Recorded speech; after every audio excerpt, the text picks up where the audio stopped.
Good morning friends. ఈరోజు మనం plasma therapy గురించి కొంచెం మాట్లాడుకోవాలి. ఎందుకంటే చీపెస్ట్ ట్రీట్మెంట్ ఐసీయూ వెంటిలేటర్లో ఉండే పేషెంట్ ఎవరైతే ఉన్నారో వాళ్ళకి ముఖ్యంగా మనకి ప్లాస్మా అవసరం రిక్వైర్మెంట్ బాగా ఉంది. దాని గురించి కొంత మేరకు ఇప్పుడు ఆందోళన ఉంది, ఎందుకంటే డొనేట్ చేసే వాళ్ళు తక్కువైపోయారు. సో ప్లాస్మా థెరపీ అంటే ఇట్స్ ఎవరైతే పాజిటివ్ అయ్యి అంటే కోవిడ్ పాజిటివ్ అయి నెగిటివ్ అయ్యారో వాళ్ళ నుంచి వాళ్ళకు 3 సార్లు టెస్ట్ నెగిటివ్ వచ్చిన తర్వాత 14 రోజులు పీరియడ్ అయిపోయిన తర్వాత ఐసోలేషన్ కానీ క్వారంటైన్ కానీ అయిపోయిన తర్వాత వెయిట్ మినిమం 65 కిలోలు ఉండి ఏజ్ బిట్వీన్ 14 to 65 ఏజ్ ఉన్నవాళ్ళు, హీమోగ్లోబిన్ లెవెల్ 12 అబౌవ్ ఉన్నవాళ్ళు, అంతేకాకుండా మగవాళ్ళు ఎక్కువ యాంటీబాడీస్ ఉంటాయి. సో వాళ్ళ రక్తం ఒక 1 యూనిట్ రక్తం సేకరించి అందులో వాళ్ళని కన్సెంట్ వీడియో కన్సెంట్ అట్లాగే కౌన్సిలింగ్ చేసిన తర్వాత వీడియో కన్సెంట్ తీసుకొని రక్తం సేకరించి రక్తాన్ని మనం బ్లడ్ బ్యాంక్లో ఒక ప్రాసెస్ ఉంటుంది, అంటే పెరెసిస్ అని ప్లాస్మా పెరెసిస్ ప్రాసెస్ అంటాం. అది కాంపోనెంట్ సపరేట్ చేస్తాం. యూజువల్గా ఇది క్రీమిష్ కలర్లో ఉంటుంది ప్లాస్మా. ఎప్పుడైతే రక్తం నుంచి సపరేట్ చేస్తామో దానిలో కోవిడ్ పాజిటివ్ అయిన నెగిటివ్ అయిన వ్యక్తిలో ఎక్కువగా రోగ నిరోధక శక్తి అంటే ఆటో ఇమ్యూన్ సిస్టమ్ని బూస్ట్ చేసే యాంటీబాడీస్ డెవలప్ అవుతాయి. ఆ యాంటీబాడీస్ ఎక్కువ ఉంటాయి. సో ఎలాగైతే పాము కాటు అయిన వ్యక్తికి మనం పాము యొక్క విషం ద్వారా ఎట్లయితే యాంటీబాడీస్ ఇచ్చి కాపాడుతామో, అలాగే కరోనా పాజిటివ్ క్రిటికల్గా ఉన్న పేషెంట్, ఐసీయూలో ఉన్న పేషెంట్కు ఎప్పుడైతే మందులు సరిపోతలేవు, మందుల ద్వారా వైరస్ని నాశనం చేయలేని పరిస్థితిలో బాడీలో యాంటీబాడీస్ డెవలప్ చేయాల్సిన అవసరం ఉంటుంది. అప్పుడు మనం ఈ ప్లాస్మా రిచ్ ప్లాస్మాని అంటే యాంటీబాడీస్ ఉన్న ప్లాస్మాని 200 ml ఒక పేషెంట్, ఒక ఐసీయూలో ఉన్న క్రిటికల్ ఉన్న పేషెంట్కు 200 ml మనం ప్లాస్మా థెరపీ ఇస్తాం. ఈ ప్లాస్మా ద్వారా బాడీలో యాంటీబాడీస్ డెవలప్ అయ్యి యాంటీజెన్ లాంటి వైరస్ని, శత్రువు వైరస్ని ఇది చంపేసే అవకాశం ఉంటుంది, అంటే నాశనం చేసే అవకాశం ఉంటుంది. తద్వారా మనం ప్లాస్మా కూడా one of the cheapest and best ట్రీట్మెంట్గా పరిగణించబడుతుంది. ఎందుకంటే ఈ కాలంలో రెమ్డెసివిర్ కానీ, ఇట్లోముజాబ్ కానీ, లేదా టోసిలిముజాబ్ కానీ, లేకపోతే ఇంకేమైనా డ్రగ్స్ కానీ కొత్త సిన్ఎయిర్జెన్ అని ఒక కొత్త మాత్రలు వచ్చినాయి, ఇంటర్లూకన్ ఇంజెక్షన్స్ అని వచ్చాయి. అట్లా ఎన్నో ఇంజెక్షన్స్ వచ్చినా కూడా అవన్నీ కాస్ట్లీ, అవైలబిలిటీ కూడా తక్కువ ఉంది. అదే ప్లాస్మా అయితే ఈజియెస్ట్ వే. కొన్ని లక్షల మంది ఇప్పుడు ఎఫెక్ట్ అయినారు ఇండియాలో. తెలియక కూడా ఇంకొక 10-20 లక్షల మంది కూడా కరోనా సిమ్టమ్స్ లేకున్నా కూడా పాజిటివ్ ఉంటారు. ఇక్కడ 130 కోట్లలో దాదాపుగా 20 నుంచి 30 కోట్ల మంది ఈ పాటికి ఇన్ఫెక్ట్ అయి ఉంటారు. ఎందుకంటే వాళ్ళకు యాంటీబాడీ టెస్ట్ చేస్తే యాంటీబాడీస్ రూల్ అవుట్ అవుతాయి రికవర్ అయిన వాళ్ళలో కూడా. తద్వారా కూడా మనం తెలుసుకోవచ్చు ఎవరైతే సైలెంట్ సిమ్టమ్స్ ఉన్న వాళ్ళు ఉంటారో వాళ్ళల్లో ఈ ఇదేదైతే కరోనా వైరస్ వచ్చిపోయిందా లేదనేది కూడా తెలుసుకోవాలంటే మనం యాంటీబాడీ చూస్తే తెలిసిపోతుంది. సో రక్త దానం చేయడం చాలా ముఖ్యమండి. అందులో కోవిడ్ పాజిటివ్ అయి నెగిటివ్ వచ్చిన వాళ్ళు దయచేసి అందరూ మానవత్వంతో ఒక సింపథెటిక్ గ్రౌండ్, ఒక ఎపథెటిక్ గ్రౌండ్లో మన వాళ్ళని రక్షించుకోవాలంటే ఈరోజు మనం డొనేట్ చేయాల్సిన అవసరం ఉంది. సో ఈరోజు డొనేషన్ చేయడం ఎందుకు అన్నది ఒక క్వశ్చన్ మార్క్. ఎందుకంటే మన వాళ్ళని మనం కాపాడుకోవాలి. అందులో రీజనబుల్గా ఎక్కువ ఖర్చు పెట్టలేని పరిస్థితుల్లో గవర్నమెంట్ హాస్పిటల్లో ఉంటారు, ప్రైవేట్ హాస్పిటల్లో కూడా ఉంటారు. వాళ్ళకి మనం సాయం చేసినట్టు ఉంటుంది.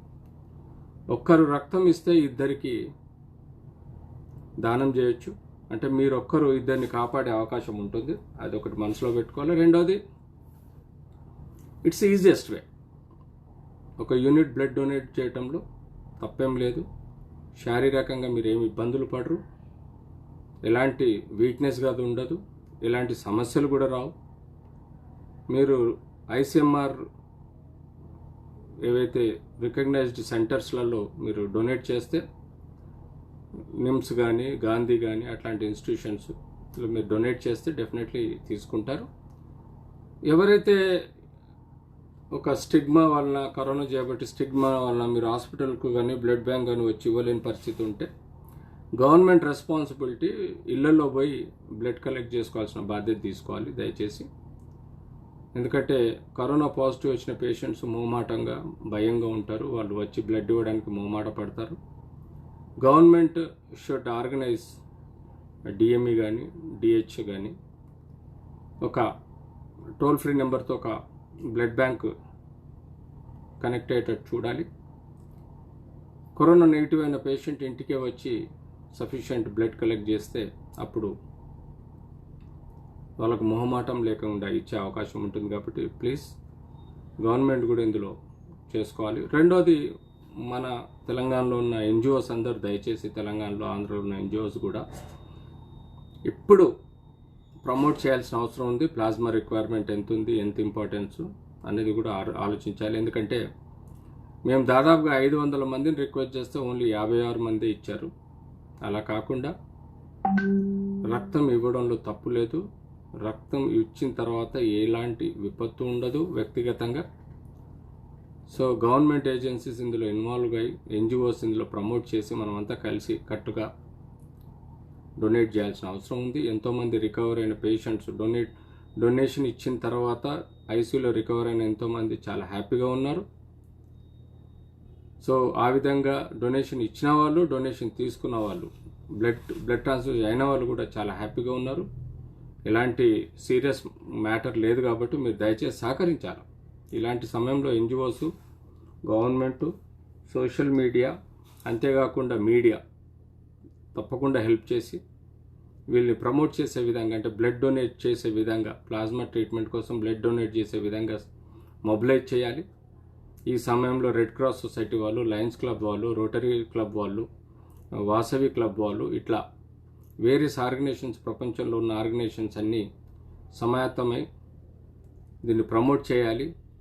ఎక్కువ మంది ఈ plasma therapy are blood donate చేసే విధంగా సహకరించాలి. అప్పుడే ఈ విపరీతమైన కాస్ట్లీ మందులను కొనుక్కోలేని పరిస్థితుల్లో కూడా వీళ్ళు ఇది మనకు చాలా ఐసీయూలో ఉన్న కోవిడ్ సీరియస్ పేషెంట్కు చాలా ఉపయోగంగా ఉంటుంది. సో ఫ్రెండ్స్, ఇది దయచేసి అందరు ప్లాస్మా బ్లడ్ డొనేట్ చేయడానికి అందరు సమాయత్తమై దయచేసి సహకరించండి. రెండోది, వైరస్ గురించి మనం డే టు డే డిస్కస్ చేస్తున్నాం. అసలు వైరస్ వస్తుందా లేదా? వైరస్ కన్నా మనకు ముఖ్యము వైద్యం అండి. ఇప్పుడు ఉన్న తరుణంలో ఇది ఒక వైద్య విపత్తులాగా భావించాలి, మెడికల్ ఎమర్జెన్సీ లాగా. ఎందుకంటే కోట్లల్లో ఇన్ఫెక్ట్ అయ్యే అవకాశం ఉన్నది, ఇన్ఫెక్ట్ అయ్యింటారు కూడా. కానీ సిమ్టమ్స్ లేని వాళ్ళు చాలా ఎక్కువ మంది ఉంటారు. ఆర్ సిమ్టమ్స్ వచ్చి పోయిన వాళ్ళు, చిన్నతర సిమ్టమ్స్ వచ్చి రికవర్ అయ్యే వాళ్ళు కూడా ఉంటారు. కానీ ప్యూర్గా ఒక 10% పేషెంట్లకి ఆయాసం మొదలవడంతో వాళ్ళకు oxygen support, hospitalisation, ventilator support జరుగుతుంది.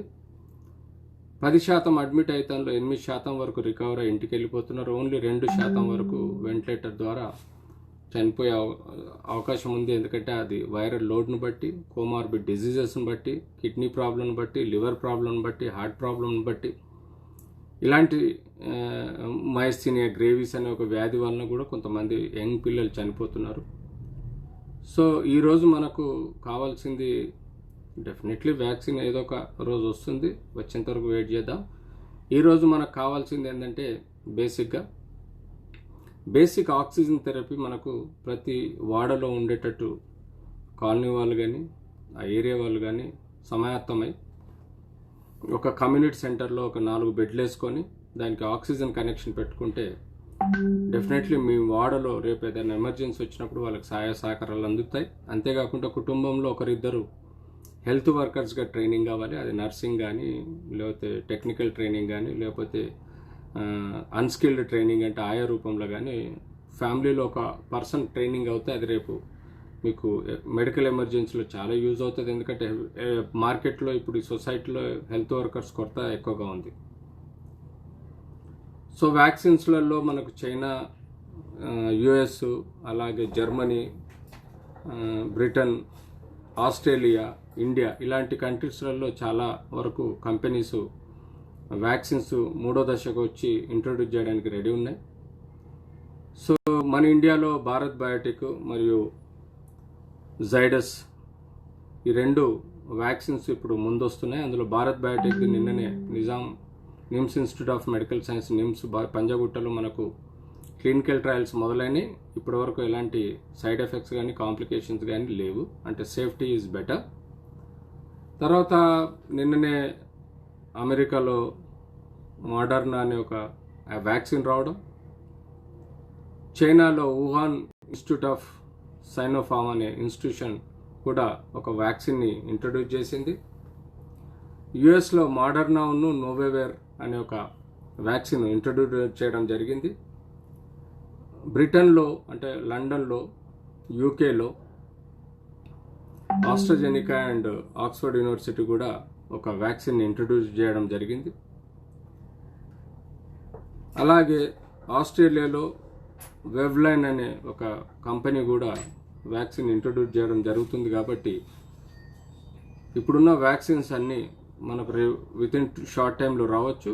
ప్రజల్లో ఒక అపోహ ఉంది, 1.5 నుంచి 5 సంవత్సరాలు పట్టే వ్యాక్సిన్ ఇంత తొందరగా ఎలా తీసుకొస్తున్నారంటే, ఆ కన్ఫ్యూజన్ కన్నా మనం వచ్చే వ్యాక్సిన్ అది 2 మంత్స్లో వస్తుందా, 3 మంత్స్లో వస్తుందా, 6 మంత్స్లో వస్తుందా కాదు, కానీ వచ్చే వ్యాక్సిన్ సేఫ్గా ఎఫెక్టివ్గా ఉందా లేదన్నది మనకు ఇంపార్టెంట్.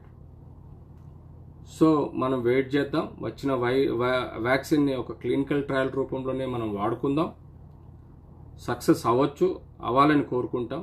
అందులో ఏమైనా కాంప్లికేషన్స్ ఉన్నా బయటపడితే మళ్ళీ మాడిఫై